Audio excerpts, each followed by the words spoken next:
1963 Karaikudi engineering காலேஜில் join பண்ணேன். அங்கே தான் கர்த்தர் என்னை அனுப்புனார். அங்கே போன உடனே நான் செய்த முதல் காரியம், அந்த லிஸ்ட்டை பார்த்து கிறிஸ்டியன்ஸ் யாராவது இருக்காங்களான்னு பார்ப்பேன். 40 பேர் சூஸ் பண்ணியிருந்தேன், அதில் ஒரு கிறிஸ்டியன் கூட இருக்கிறதா போடுவோம். அவனை பார்த்து அவன் ஹாஸ்டல் போவேன். ஃபஸ்ட் இயர் செகண்ட் இயர் அப்படி ரெண்டு பேராக சேர்ந்து அந்த குழு ஒரு 12 பேர் உள்ள குழுவாக மாறிச்சுது.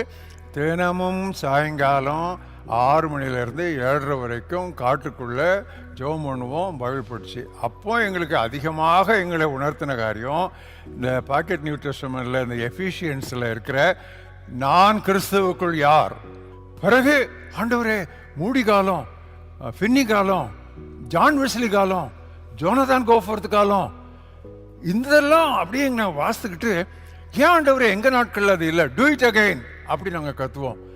காணாததுக்கு இப்போ நான் அப்போஸ்தலர் தான் முன்னால் எடுத்து வச்சுருக்கேன். திருப்பி அப்போஸ்தலரை படித்து அது என்ன இது என்ன வேற மாதிரிலாம் இருக்கு இன்னைக்கு அப்படின்னு சொல்லி எங்களை அறியாத ஒரு துடிப்பும் ஒரு வேதனையும் எங்களை கவ்வியது என்று நான் சொல்லுவேன். அதனுடைய விளைவாகத்தான் அப்புறம் நாங்கள் ஐஐடியில் மெட்ராஸில் வந்து எம்டெக் முடித்தேன். அங்கே நல்ல கோல்டு மெடலிஸ்டாக இருந்தேன்.